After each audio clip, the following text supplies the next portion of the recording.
There are rare occasions in your life when you finally get to meet a childhood hero. Well, in motoring terms for me, this is that day. The big question is, will it live up to all the anticipation?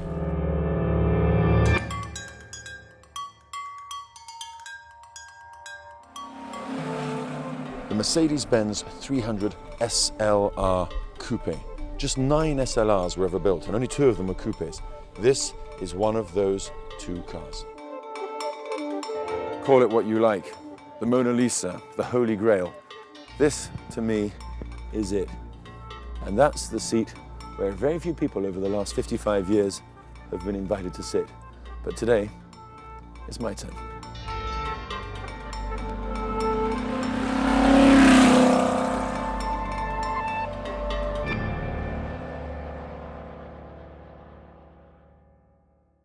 Michael, as head of the Mercedes-Benz Museum, you're the custodian of this piece of priceless Mercedes history. What does it mean to you? Well, personally it means a lot because I'm fond of cars, and this is one of the cars in the history of cars, obviously. But on the other side, it's a tremendous asset, because this car is legendary and a fantastic piece of technology at its time, but still nowadays. Michael, how often does this car come out? How often does it get driven? Oh, very rarely. I think the last road test was done by a Swiss magazine many years ago. I think about 1956, if I'm not mistaken. Something like that, yeah. Do you ever get the chance to drive this car? No. Have you ever driven it? No. That is amazing.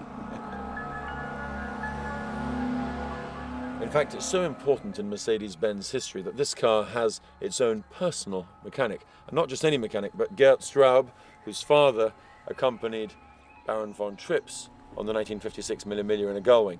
Gert, tell us some of the secrets of the SLR that you've come to know over the years. Is it a difficult car to drive, and what do all these switches in front of me do?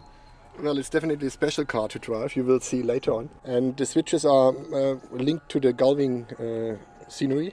We have got a key for ignition, basically, for the fuel pump, and a button for the magneto, and you have a choke and a starter button. And all these together, we can basically start the engine. Now, of course, access to this car isn't that easy. So we've got a removable racing car style steering wheel. Let's have a look at the heart of the machine.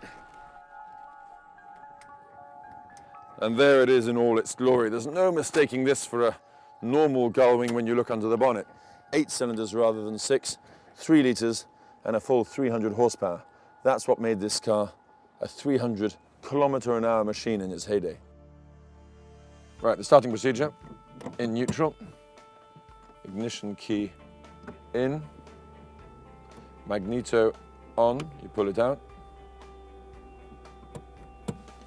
slight throttle, and we push the magic button. Are you ready? There it goes.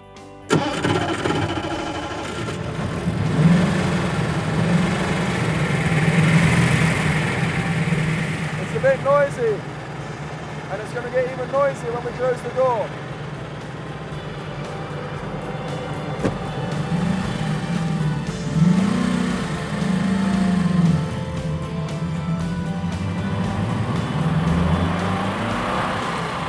Straight into the second, straight into the third. And this car is absolutely singing. Jochen, you've competed in everything from Formula One downwards. How would you place the SLR compared to the other cars that you've raced? Well, we have to differentiate really. This is the Uhlenhaut Coupe, which is based on the SLR, same engine, same more or less chassis. But the SLR is a fantastic driving machine. It's wonderful. And I must say the car is extremely nice to drive. It's very forgiving. It's a very clever race car considering the time it was built. This has to be the noisiest car I have ever driven. I love it.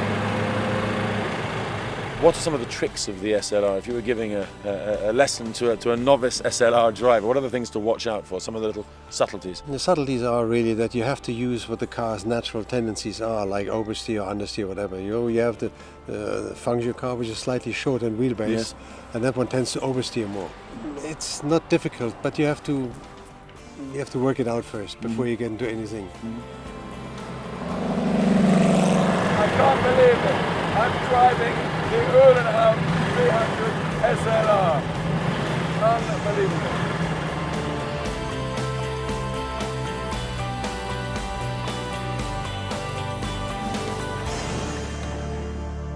The silence after the storm. This car is so intense to drive, deafening, powerful, hot inside, intimidating, and utterly magnificent.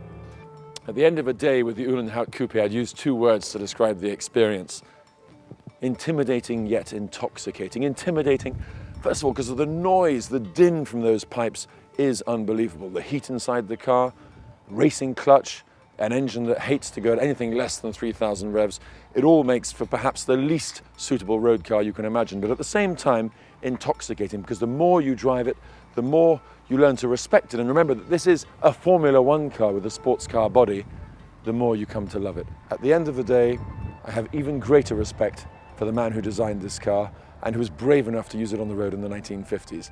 Rudolf Uhlenhaut, what a car.